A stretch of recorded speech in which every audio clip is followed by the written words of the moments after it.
болып кетсе, мен жеңілденем.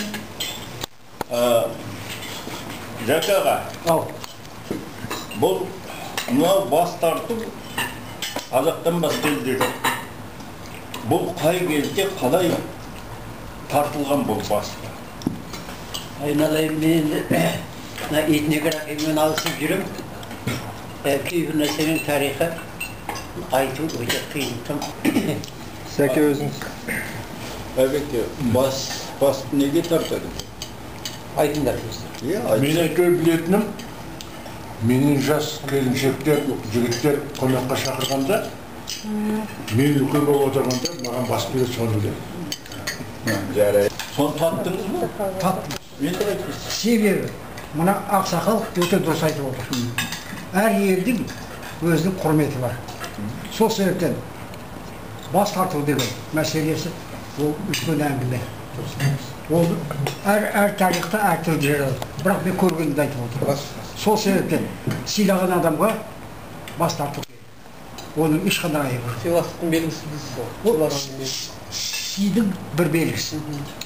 Солай түсінемін мен. Басқа сыйлығым жоқ. Қорытындылап жеріңіз.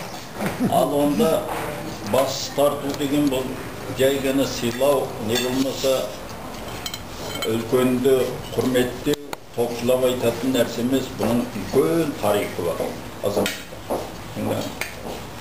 Және Шыңғысханның өзінде тартылып отырған себебі ол Шыңғысхан моңғол емес. Моңғолдың құпия шежіресі жазылған кезінде майман тілінде, майман әрпінде жазылған құпия шежіресі. Бұның барлығы саясатпен өзгерілген дүниелер. Орыстар оны жаңағы майман әрпімен, майман тілінде жазылған дүниені ұйғыр әрпімен, ұйғыр тілінде деп жүргеннің барлығы қата. Ал жаңағы ойлаңыз, Ақсарайдың ішінде, Қан сарайының ішінде өзімен күндес жауласып жүрген Тататұңғау ұйғыр дейді. Кім апарып өзінің Ақсарайының ішіне басқа халықты ұйғырды қарсы ұстар? Тататұңғау біздің айман. Оны осындай тарихта сондай жайсыз дүниелер өте көп. Ал бас деген біздің мынау киіз үй, бесік, міне сол замандарда туған, сақ дәуірінде туған дүниелер. Тіпті қалмақ пен қазақтың соғысы емес, сол кезде де бірін-бірі шауып, бірін-бірі соғысып жатқан ел ғой енді. Мәселен, Қытайлар мен біздің ата-бабамыз сақ дәуірінде Қытайлармен соғысып жатты. Үнемі. Міне бір кезде бұл көшпенділерді қатты зардап шегіп сөйтіп отырған жаңа қалмақ дейік, Қытай дейік, әгілер ең абыз деп ұстап отырған бір аймақтың ақсақалды бір жағынан ұрлағандай алып кетеді. Бұларға абызын ұстап көзіне көрсетейік деген. Абыздың қасында үнемі шәкіртімен бірге кетеді. Солай барғаннан кейін біз білеміз, сіз құрметті адамсыз, бірақ біз көптен жауласып жүрген адамыз, сізді былай міне дейді. Біз сізді қолымызда ұстаймыз, бір айға дейін ұстаймыз. Бір айға дейін егер бір ғана тамақ береміз. Бір ғана тамақ. Өзің сұрайсың, мен ман дейсің, не ет дейсің, әйтеу бірақ тамақ деген. Одан басқа тамақ берілмейді. Егер аштан өлетін болсаң, өлесің. Ал аштан өлмейтін болсаң, егер бір айдың ішінде аман қалып, өз аяғыңмен секіріп жүріп, сондай қалда болатын болсаң, онда еліңе қайтарамыз десін. Жақсы. Сол зынданға барып салады. Мынау өте көп оқыған, абыз адам, содан әгі ойланып сөйтіп отырады. Апырай, бірақ тамақпен бір ай қалай күн көрерміз дейді. Сонда әге шәкірті, столдан шәкірті озды деген сөз содан қалған. Шәкірті айтты, ата, сіз баяғыда айтып едіңіз, бастың ішінде 11 түрлі тамақтың түрі бар.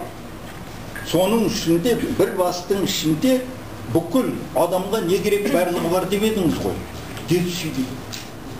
Ой жаным деп бетінен сүйіп, дұрыс.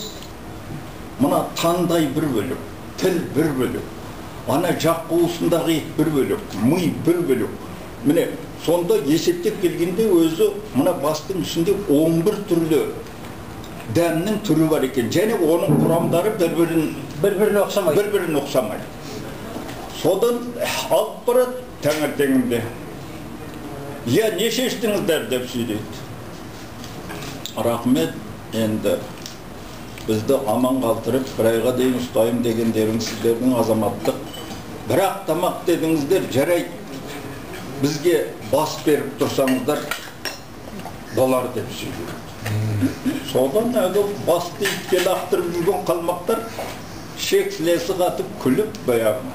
Өй, бұларға дұрыс болды. Итке бергенше осы қазақтарға берейік деп. Олар дейсті ғой дейсті. Содан басты береді. Барлығын алып келеді. Бастың тілінде бар, анасы, мынасы. Бұлар басты тұра рахаттанып, мипалау жасап, кәдімізгідей өзіміз жөнді білмейміз ғой. Күнде қарайды. Бұлардың азып бара жатқан іштемес жоқ. Bir ay ötkенен ал кәне секіріп шығыңдар десе, чалда жас жігітте ağzından тақшан қағып шығып, сөйтіп тіпті жүгіріп, көрсетіп сөйтіп, ұрая деп. Содан енді біз о кезде айтқан сөз болған ғой, тайғалықта болды. Ана сөзге тоқтаған. Жау болсын, дос болсын сөзге. Содан бұларды қайтарады ғой. Қайтарып келгеннен кейін, о, елдің барлығы жиналып, абызын қарсы алып, содан кейін жаңағы жағдайды айтып, бұдан былай қарай біздің ата дәстүріміз, ата бабамыздың ең құрметті салты бас болсын деп, жаңағы әулие абызы. Содан қалып, бұл жаңағы ешбір халықта бас бермейді. Арап бермей ме?